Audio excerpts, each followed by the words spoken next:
Overthinking is basically जब आप बार बार एक ही चीज़ के बारे में सोचते हैं और वो आपके साथ इतनी ज़्यादा हो जाती है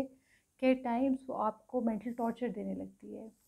ओवरथिंकिंग जनरली हम सब करते हैं, हम सब इस चीज़ को फेस करते हैं, इस डिसऑर्डर को। एक्चुअली डिसऑर्डर नहीं है, लेकिन उसमें होता क्या है कि हमारी सिचुएशंस जो हमारे इर्द गिर्द हैं, स्पेशली जिस कॉन्टेक्स्ट में और जिस सिनेरियो में हम रह रहे हैं विद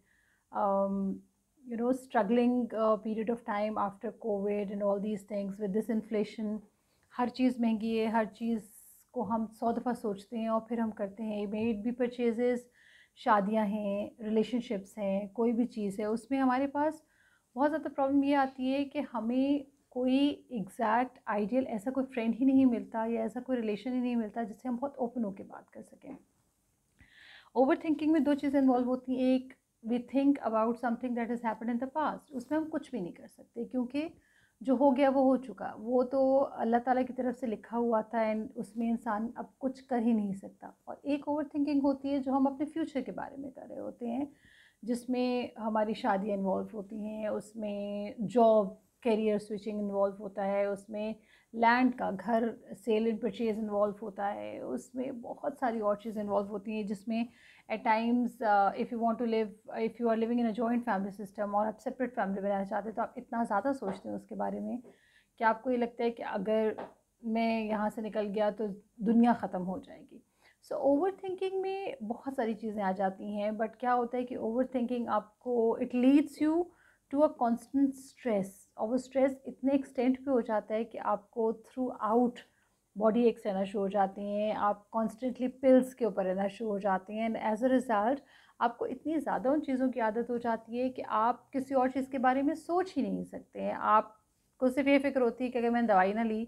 या मैंने कोई पेन किलर ना लिया तो फिर मेरे साथ होने वाली चीज़ों की प्रॉब्लम शुरू हो चुकी होगी, और फिर उसी स्ट्रेस के अंदर इंसान जाना शुरू हो जाता है जिसमें सिर्फ और सिर्फ फटीग होती है और कुछ भी नहीं होता। अब क्या होता है कि हमें इस चीज़ को समझने की एज हम we adults, as adult we need to understand that these thoughts are just thoughts, these are not based on the realities, क्योंकि अभी हमने वो जो हमारी ओवर थिंकिंग है उसको रियलिटी के फॉर्म में लेकर ही नहीं आए हैं। अगर हम ओवर थिंक करते हैं, जो ओवर थिंकर्स होते हैं basically they think about several things जो कि कॉम्प्लिकेटेड भी हो जाती हैं times. For example, too much thinking about marriages, कोई भी एक रिश्ता आया है तो आप उस रिश्ते के इतने प्रॉस एंड कॉन्स देखना शुरू कर देते हैं। देखने चाहिए, डेफिनेटली देखने चाहिए, जब अपने बच्चों की शादी करें या बहन भाइयों की अगर जिम्मेदारी आप पे ज़रूर करें, बट उसमें ये ज़रूर देखें कि अगर आप इतना ज़्यादा सोचेंगे तो उसमें होगा क्या कि आपकी अपनी एक सेट पैटर्न हो जाएगा माइंड का, और उसके अगेंस्ट क्या होगा कि अगर तो आपने बहुत ही पॉजिटिव सोचा हुआ है about that marriage, but something negative has happened, even if that is one thing,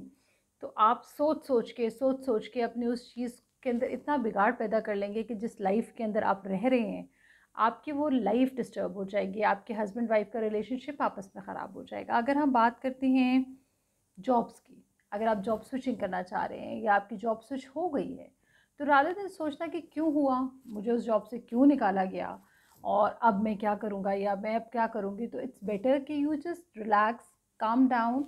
and think कि आपने उस स्ट्रैटेजी को लेके कैसे चलना है जिसकी बेसिस पे आपको वहाँ पे हायर किया गया है। या अगर आपने कोई लैंड परचेज़ किया है, बाय लैंड आई मीन कि अगर आपने अपने रहने के लिए आप कोई प्रॉपर्टी ली है, तो रादर देन थिंकिंग कि जी अब इस प्रॉपर्टी पे मैंने रहा या मैं रहूँगी, तो मैं जहाँ ऑलरेडी रह रहा हूँ वो area is very different from the area that I have purchased. But ये ज़रूर सोचें कि जो आपने एरिया लिया है वो आपने अपनी रिजर्वेशंस, अपने बजट, अपने सर्कमस्टांसेस और अपने सराउंडिंग के अकॉर्डिंग ही लिया है। उसके अंदर आप उस हद तक ही इन्वॉल्व हैं जिस हद तक आपके फाइनेंसेस आपको अलाउ करते हैं। You can not live in a very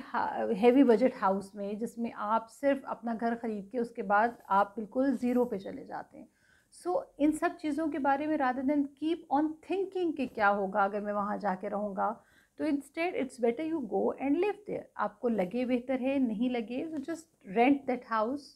और आप किसी और घर में चले जाए। So this is no big deal, this is just a thought of your mind जो आप, you are pre thinking about all these things. And definitely just like everything, we have a solution in our own hand.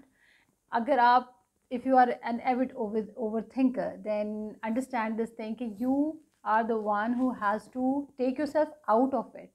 और उसमें क्या है, for example अगर आप एक जगह बैठे हुए हैं जहाँ पे आपको बहुत ज़्यादा सोचें आ रही हैं, तो जस्ट चेंज योर प्लेस. जो आपकी फिजिकल मूवमेंट होती है, that change helps you a lot.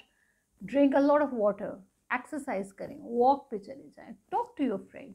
अगर आप अपने फ्रेंड से उस टॉपिक पे बात नहीं कर सकते जिस टॉपिक के ऊपर actually that topic that is pinching you, so talk to your friend about whatever is happening around. हमारे सिनेरियो में आजकल ब्रोकन फैमिलीज़ का बहुत इफ़ेक्ट होता जा रहा है, जिसमें हमारे बहुत यंग एज में बच्चों के घर टूट रहे हैं. उसमें अगर पेरेंट्स ये सोचते बैठ जाएं कि हमारा ये डिसीजन गलत था, सो ये एक डिसीजन हो गया, वो गलत था या सही था, that is another story. But if you keep on over thinking, then just understand कि आपके पास जो आपका बच्चा है, जो उस टाइम आपके साथ एक ऑलरेडी एक प्रॉब्लम लेकर आया हुआ है, that child will go into a deep down hollow hole, जहाँ से फिर उसको निकालना बहुत मुश्किल हो जाएगा. So you need to calm down, you need to compose yourself, and please understand कि Allah is the best one, and Allah is the one who will make your life smooth. So please understand all these things. मुझे अपनी दुआओं में याद रखिएगा. अल्लाह हाफ़िज़.